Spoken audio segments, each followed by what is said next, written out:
Penn State got the best of Ohio State. They poached their defensive coordinator, or did Ohio State actually let Jim Knowles walk?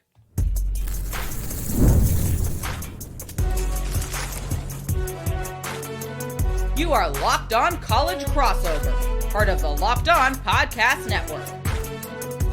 Your team every day.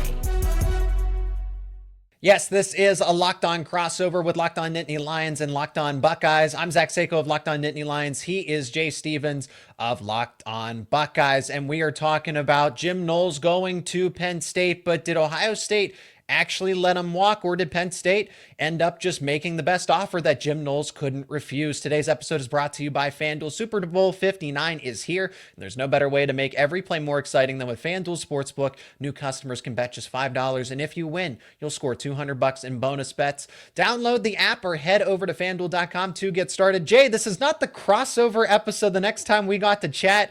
This is not what I had in mind, but here we are. Take a victory lap, right? Ohio State has been the thorn in Penn State's side for the longest time. And now Penn State gets to throw a punch in the offseason. They land it, but it's almost like Ohio State, I guess, in a sense, absorbed the hit because this was something that had been materializing behind the scenes. So Penn State makes a competitive offer, $3.1 million. They outbid Oklahoma. Ohio State at least makes a counter offer that we did not get the official report of how much it was, other than that he'll be the highest paid defensive coordinator. He was going to be the highest paid coordinator wherever he went, staying in Columbus, going to Norman or Happy Valley. But then there's these tensions that are building up. Let's speak to this. Jay, what do you know about the tensions that supposedly built up between Ryan Day, Larry Johnson, Jim Knowles at Ohio State?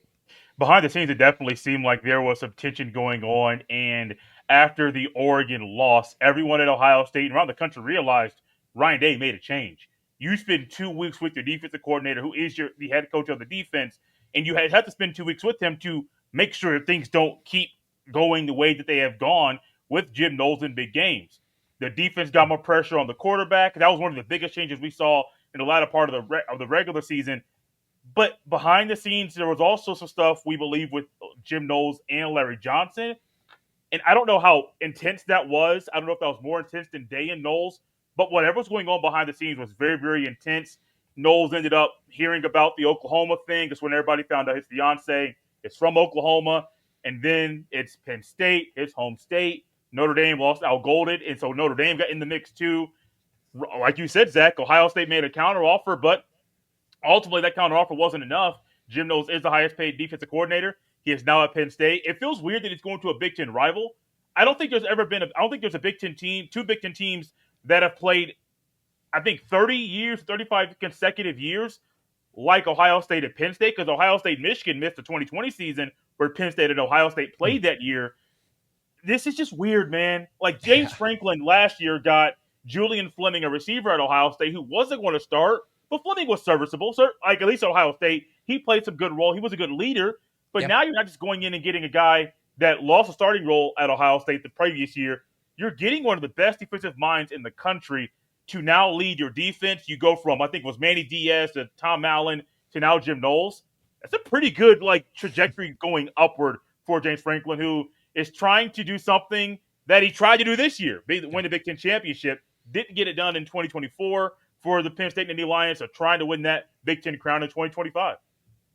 No, and Ohio State, I think, to an extent, still has the bragging rights because they are coming off of the national championship here to start 2025.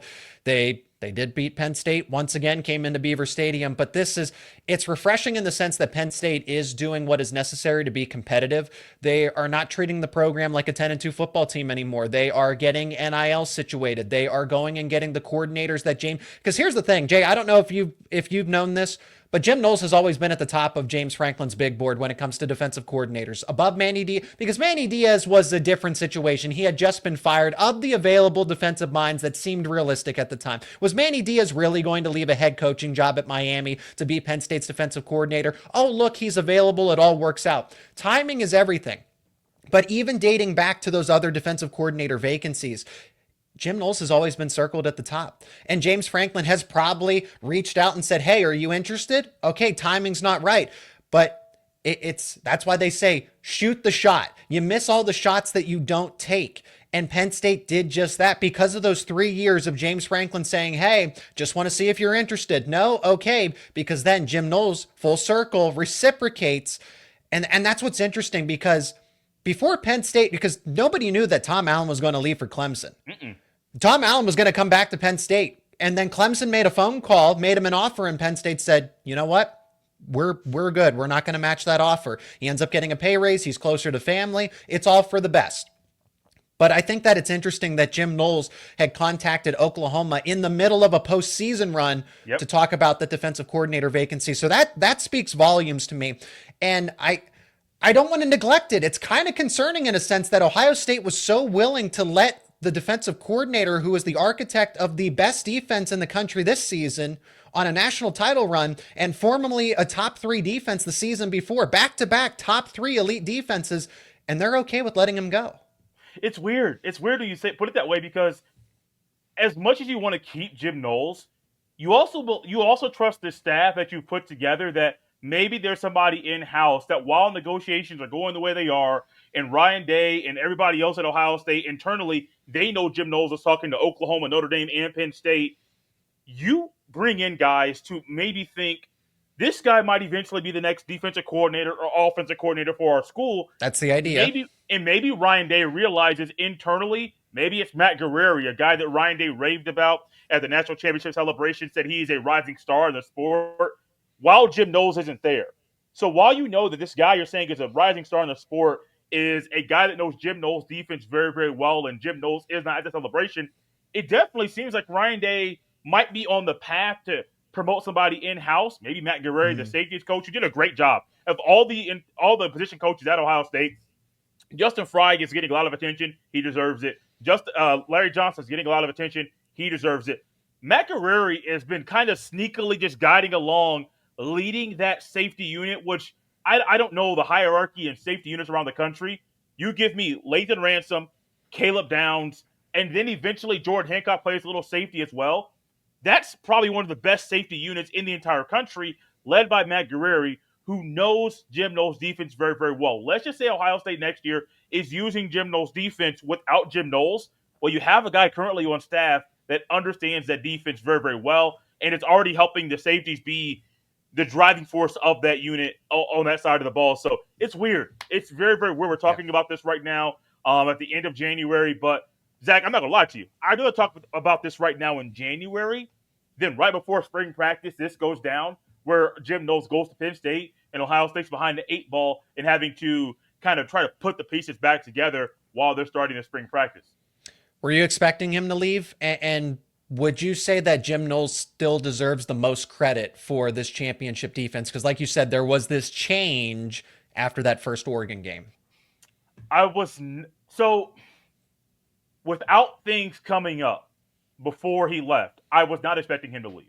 Okay. I assumed Jim Knowles would have maybe interviewed for another job. He interviewed for the Duke job the year before. It was for a head coaching position, not a lateral move at a coordinator level. Right. But I wasn't thinking he was going to leave. That news shocked me when the Oklahoma thing came up, and knowing Brent Venables may not even be there at the end of the year, so you can go there for 1 year, then maybe you may not have a job the following year at that school.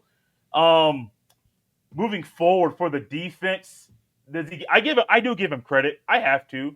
He came in, quickly took control of the defense. Yes, there were some issues in big games. You can look at the numbers prior to the playoff in big games. Jim Knowles' defense really didn't get the job done. Gave up a lot of yards, gave up a lot of points, and that was a consistent thing across the board. All of a sudden, when the thing shifted, I still have to give him credit because he was leading the unit. Yes, he was leading a very veteran a defense that had a lot of veterans, but he is still the leader, the head coach of the defense. I also have to give credit to Ryan Day. Ryan Day this year is not calling plays on offense, so he has a lot more time to give his attention to various parts of the team.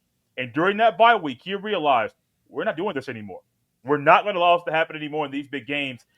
And as much as Jim Knowles gets credit, Ryan Day also gets credit for learning on the job and realizing we got a mistake, we got to fix it. If we don't, we might not accomplish any of our goals this year. So, yes, I give credit to Jim Knowles, but also to Ryan Day, because both of them were very influential in how elite the defense was this year. Still, for what it's worth, Penn State did outbid the competition. Ohio State did make a counteroffer, but Penn State at 3.1 million reset the entire coordinator market, not just defensive coordinators, coordinator market overall. So they got their guy. What is Penn State getting in Jim Knowles? What is Ohio State losing, and how can they recover? We're going to address that in the upcoming segment. And today's show is brought to you by FanDuel. Super Bowl 59 is here. One game, two teams, endless possibilities. And there's no better way to make every play more exciting than with the FanDuel Sportsbook. Whether it's predicting the first touchdown, calling the MVP, or even betting on the coin toss, FanDuel makes it easy to get in on the action with live betting all game long. You can adjust your bets as the game unfolds and feel the thrill from kickoff to the final whistle. The live betting feature lets you stay involved no matter what happens on the field, and the app is super easy to navigate. Plus, knowing that you can place a $5 bet and potentially win $200 in bonus bets for the Super Bowl, now that's icing on the cake. Download the app or head over to FanDuel.com to get started and bet just $5. And if you win, you will score $200 in bonus bets. That's right. You win your first $5 bet, you will get $200 in bonus bets. That is over at FanDuel.com. Bet with FanDuel, an official partner of Super Bowl 59. Jay, let's pick back up this conversation from both sides of this. I just got to ask directly, what is Penn State getting with Jim Knowles? I know that Jim Knowles and Penn State schematically, personnel-wise, actually fit very well. Penn State started to adjust this defense where they were running more of a 4-2-5, running a hybrid with Manny Diaz, and then Tom Allen fully committing to three safeties, more defensive backs. And that's Jim Knowles' MO. This is why James Franklin's had him at the top of his big board for as long as he has. So it's a scheme fit, but from you seeing it up close, him as a coach, him as a leader of men, as a football X's and O's guys, what can Penn State fully expect from Jim Knowles? You're going to get a leader of the defense, a guy that's been doing this for 15, 20 years now, at least at a high level. And Jim Knowles is a guy, maybe 30 years. I forget when he started coaching. He's been doing it for a very long time. That's just that thought. But you're getting a guy that's going to come in and quickly work with what Penn State is working with on the defensive side of the ball. You said it very well, Zach. Personnel-wise, and what the coaches, previous D coordinators have been working with, they already have been trending towards this path. And I think the personnel at Penn State works very well with what Jim Knowles wants. There was a rift at Ohio State with the personnel and what Jim Knowles was trying to get done. And I think the personnel that when he got there and not really shifting it like maybe he wanted to, which I think is another angle to him leaving Ohio State. The one thing I wonder about with Jim Knowles is his recruiting. I listened to a show today, and a guy that covers recruiting for Ohio State made a comment about Jim Knowles not really being a recruiter. And I may look at Ohio State's recruiting and saying, well, Jay, Ohio State has 5 stars at various levels and high 4 stars at various levels on defense. They have great position recruiters. Larry Johnson, James Laurinaitis, and the others, they're really good recruiters of their positions. Jim Knowles himself isn't known for the recruiting aspect. So if you're a Penn State fan, make sure, and I don't know the assistant coaches off the top of my head, but make sure you better make sure these coaches are recruiting. The position coaches are recruiting like crazy because Jim Knowles might not do that. Now, he may do that at Penn State, but the track record is that's not something that is at the top of his list. Another thing with Jim Knowles, year 3 is the best, or it takes about 3 years to understand and to comprehend and execute his defense, which is why you saw at Ohio State 2022, 2023, and then 2024. In the second half of the year, there was a pop. I still don't know, Zach, if that pop wasn't going to happen if Ryan Day didn't say, hey, something has to change. I don't know. Because if Ryan Day doesn't do that, maybe Ohio State has a closer game with Indiana. Maybe Ohio State doesn't play the way they did. Defense has to play the way they did against Michigan. And maybe they don't win the national championship. As great as Jim Knowles is as the defensive coordinator, you've got to give credit to Ryan Day. And I'm going to keep giving this man credit because for all the things that he's done wrong and the things that the one game he hasn't won the past 4 years, he is trending in the right direction with his coaching hires, with the changes he's making schematically, bringing in Chip Kelly, taking a backseat, being more of a CEO, and also realizing we got to change this now because if we don't, we might not accomplish our goals. Jim Knowles is a great defensive coordinator, but maybe at some point James Franklin and Jim Knowles are going to have a personal meeting, one of those meetings where it's just them in a room to kind of let some things off their chest because it may take a little bit too long for Jim Knowles to implement his system. And James Franklin's like, look, we're not getting where we need to go. What can we do to fix this? And maybe James Franklin starts to make some changes defensively to help the Nittany Lions. No, and I think that's one of the concerns is this power struggle that was brewing, because Ohio State, what essentially happened here is they chose Larry Johnson Sr. over Jim Knowles. If it came down to a 50-50 decision, you have to pick one or the other, and they let Jim Knowles leave and they prioritized Larry Johnson, because I know that was that was what the competing interest is, that Larry Johnson was recruiting certain types of defensive linemen. Jim Knowles didn't necessarily like the techniques that he was going after. And again, that's just a rumor, but I think it's important to bring up in the discussion around all of this. To respond to that, his system takes time.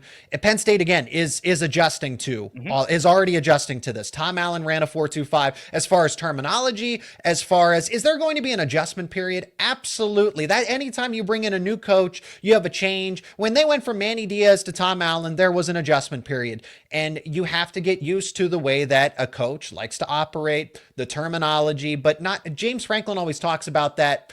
They're never going to be caught in between a total overhaul, is that they're going to marry the previous if you will, administration or the previous standard, and then take factors of that and combine it with what Jim Knowles is going to want to do, so that there's not this total complete overhaul. And then on the recruiting, I think that's an interesting point in itself, is that he might not be a primary recruiter. I think by proxy he's going to, because he's a St. Joe's Prep alum. Correct. One of the best schools honestly, in the entire country when it comes to high school football. And that opens up a bridge now where Penn State has struggled.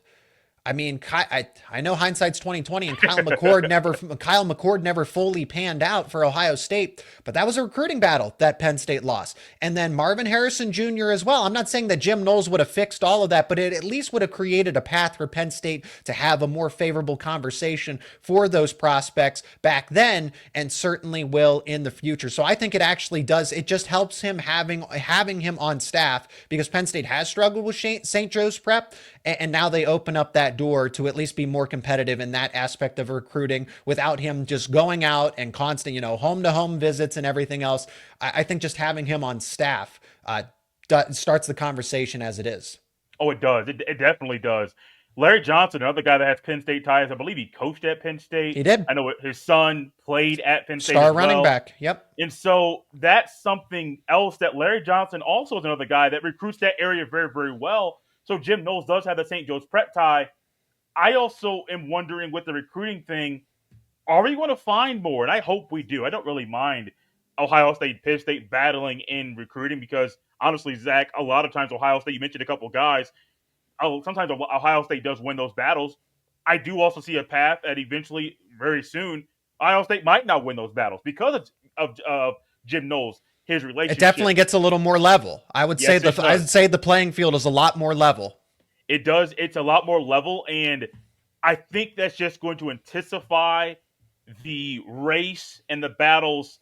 Well, the battles Ohio State tends to have on the field, but the race to get to Indianapolis or wherever the Big Ten championship game is played, because of those things that are happening during the offseason. Those recruiting battles are very, very big. Jim Knowles is going to try to do everything he can to not only build up Penn State's defense, but I know he's going to try to do everything he can to take down Ohio State next year. He's a competitor. That's what competitors do. Yeah. So I've already circled November 1st. I do it every single year when these two teams play, but I can't wait, man. It's one of those moments where this rivalry, and some fans don't want to call it one. I personally do. I look forward to it every year. And the fact that you have another angle and something else that's so hot right now that everyone's talking about, that's very, very important, it just makes that game so much more important and a lot spicier than it's already going to be. No, and I think those top four teams, whether or not they're the primary foe, Penn State has the branding of unrivaled, and I know there's the game between Ohio State and Michigan, but the top four teams of the past decade in the Big Ten have been Ohio State, Michigan, and yes, Penn State. Yep. And now you bring in Oregon. Those four teams kind of create this pseudo rivalry. So even they might not be, they're still competing and chasing after the Big Ten title. I don't consider USC that right now. UCLA, Washington, Illinois, None of those other schools in the Big Ten. There, you can group them into categories, and in Tier 1, it is Ohio State, Michigan, Penn State, Oregon, and by proxy, those are going to be rivalries because since you're chasing after the same thing, there's only one Big Ten title. There's only one Big Ten championship. You're all chasing after the same thing, and if you meet multiple times in a season going after that big goal, you are just naturally going to create some tension. And remember, hey, that's the team that kept us from that. No, not Illinois. No, not whatever, Washington, any of those other schools. It is Ohio State that kept us from that. It is Oregon that kept us from that. And I'm speaking from the Penn State point of view, but Ohio State certainly, hey, Michigan kept us from an 11-1 season. They didn't prevent us because of the 12-team playoff, but that's a fourth loss in a row. And that's what makes for great rivalries. When we come back from break, I'm going to hear from one of our sponsors, but Jay, let's go back to the idea of what Ohio State is going to do now are they going to have an internal promotion? What about Chip Kelly? Is he leaving for the NFL? And then talking about where Penn State and Ohio State stand, because I think Penn State is the favorite to win the Big Ten title as it stands right at this very moment. We'll talk about it more on the other side of this break. This is a message from our sponsor, Intuit TurboTax. Taxes was waiting and wondering and worrying if you were going to get any money back, and then waiting, wondering, and worrying some more. Now Taxes is matching with a TurboTax expert who can do your taxes as soon as today. An expert who gives your taxes their undivided attention as they work on your return while you get real-time updates on their progress so you can focus on your day. An expert who will find you every deduction possible and file every form, every investment, and do everything with 100% accuracy. All so you can get the most money back guaranteed. No waiting, no wondering, no worries. Now this is Taxes. Get an expert now on TurboTax.com. Only available with TurboTax Live Full Service. Real-time updates only in iOS mobile app. See guaranteed details at TurboTax.com/guarantees. So Jim Knowles might not be the only coordinator leaving Columbus. There are rumors that Chip Kelly is interested in the Jacksonville Jaguars offensive coordinator job. The Houston Texans surprisingly fired their offensive coordinator, and he's apparently linked to that job as well. So Jay, they got to worry about, now this is where Penn State at least just makes Ohio State, go through a few more obstacles. This is why this feels good, is because they got to finally land a punch here. So it just makes Ryan Day and Ohio State's job a little more difficult here because they got to focus on all of these other things, but they could potentially be without two coordinators from this championship team. So what is the status of both sides? Whatever, if you want to start with DC or OC, I'm all for it. Let's go DC first because we're already on that topic. Right now, it seems like the in-house favorite to potentially get a promotion is Matt Guerreri, the safeties coach. He was the co-defensive coordinator at Indiana. He is a guy, like I mentioned earlier in the show, he knows Jim Knowles' defense very, very well. So if that's the route, you're not switching anything, and you already have Caleb Downs on board because Caleb Downs knows the coach, he trusts the coach, and if that's the one guy you have to please on defense is Caleb Downs, go with the guy he picks. Jim Knowles is on record, and Kirk Herbstreit talked about it, about Jim Knowles going down to the South and spending 3 hours to just recruit a guy in the portal in Caleb Downs. Caleb Downs is a coach's kid. He's not your average college athlete, and it worked out. So I understand if Ryan Day is saying, Caleb Downs, what are your thoughts? Who do you want us to get? And if he says go Matt Guerreri, cool, go for it. In regards to the offensive coordinator situation, Chip Kelly is being looked at by a couple NFL teams. Chip Kelly is also out on the recruiting trail. So Chip Kelly, just like Jim Knowles, was not at the national championship celebration, which is very, very odd. Ryan Day called Chip Kelly his friend. And so I knew that was a term of endearment. So while Chip Kelly's absence was there, I thought, okay, like, there's still good blood. There's no rift here. Chip Kelly is cool. Chip Kelly was out in California. Brady Smigel, I think is his name, decommitted from Florida State. There's like 5 or 6 schools that are in the running to still land this quarterback in the class of 2026. Chip Kelly was out there recruiting. So while Chip Kelly is trying to be lured by NFL teams, Chip Kelly is still working with Ohio State. I made sure to check what emblem was on his shirt when he's out there recruiting. It was definitely at Ohio State Block O. So he's still definitely a Buckeye, still working. But Ohio State right now is potentially, realistically, there's a chance they may lose their defensive coordinator. I would understand an in-house hire. And I would understand if Ohio State loses the offensive coordinator and Chip Kelly. I would also understand an in-house hire, because if you don't, I know a school in the SEC that would love to have Brian Hartline if Ryan Day does not promote Brian Hartline. He interviewed for the Cincinnati job maybe last year or the year before. He interviewed for the West Virginia head coaching He job did. this year. And so Brian Hartline is being every offseason. He's a hot name. You know you're going to get a great recruiter. You know you're going to get a guy that can develop. He's also a guy that's never called offensive plays. But what's better than calling offensive plays and not only your alma mater, but the place where you made your name as a coach? So there's a couple things there with the OC and DC at Ohio State. One other thing, Mark Pantoni, the GM of the football team at Ohio State, his contract is up, I believe, in less than a week. That's something else, another thing for Ohio State to try to iron out because you don't want to lose him. Mark Pantoni, it was under Urban Meyer. He was down there at Florida as well.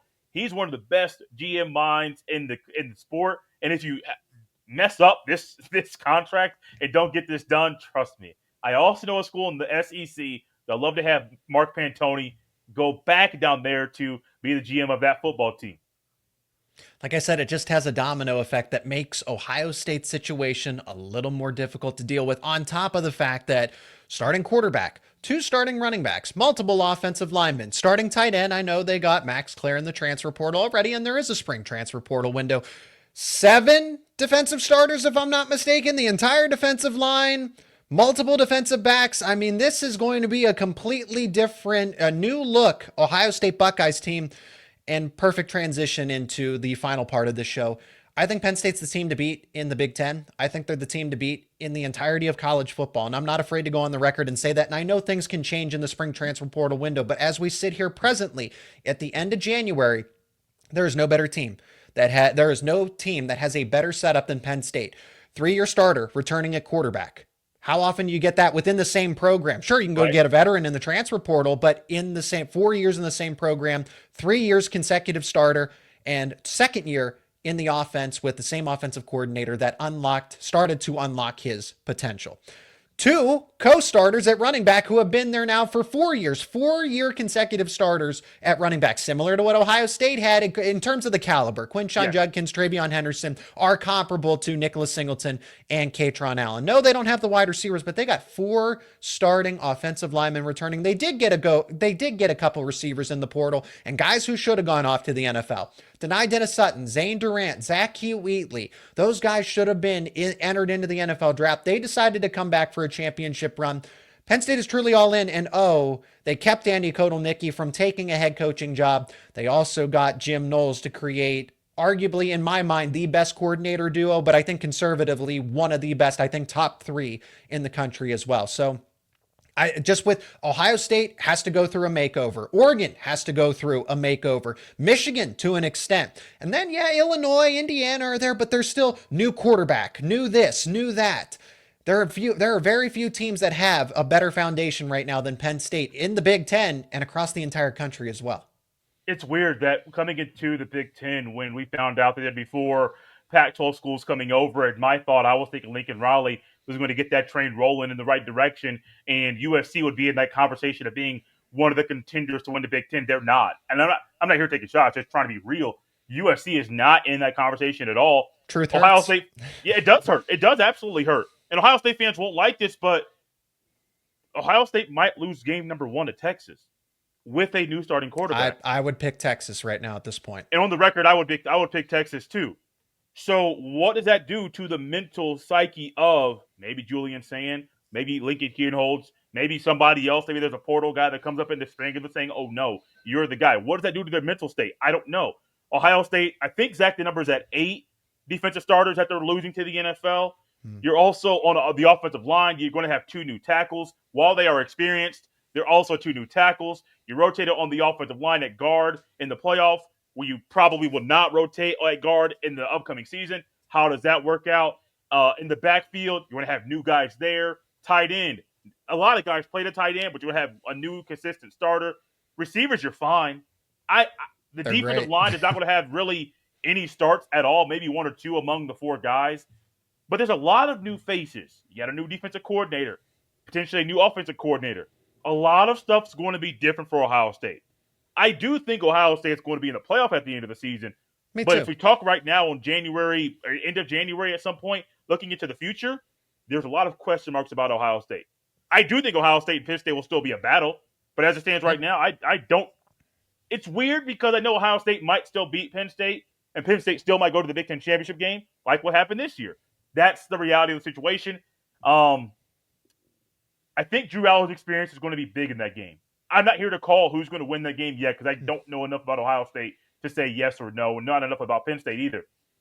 But Drew Allen's experience is going to be big, and the inexperience of whoever starts at Ohio State could be big as well. Ohio State should be fine. You should trust that Ryan Day's going to make the right hires, but also realize that when you have a lot of key starters that are coming away from your team, you're probably going to have growing pains. And nothing you can do in spring practice, off-season workouts, or during fall camp can replace the growing pains that you must overcome in the season. Ohio State needed to overcome some adversity and some growing pains in the regular season this year, including against Michigan. That helped propel them to win the national championship. And in the upcoming season, there will be growing pains. Will that be week 1 against Texas? Probably. Will there be other growing pains that they experience, maybe in wins? Probably. But those growing pains help teams be the teams they are at the end of the day. I can't wait to see what Ohio State is at the end of the day.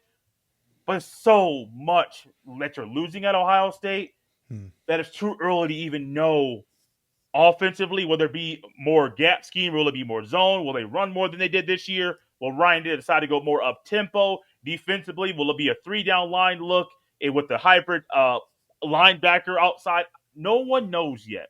But we do know this game is going to be a battle. And Knowles going to Penn State, this intensifies that game on November 1st. The top 4 teams, as I mentioned, are going to be competing at the top. Penn State, Ohio State, Oregon, and Michigan. And honestly, I slighted Illinois in the show. Don't count them out. They actually have, with what they have at quarterback, returning coordinators, they're in a pretty good spot as well. So I might have slighted them here, but they might end up proving some people wrong. It's all good. When it comes back around. I know Illinois fans and the football team aren't going to lose any sleep over what I say. That's going to do it for this edition of a Locked On crossover with Locked On Nittany Lions and Locked On Buckeyes. I'm Zach Sako. He is Jay Stevens. Check out both of our shows for daily content around Penn State and Ohio State athletics. And that's why it's called the Locked On Podcast Network, where it's your team every single day.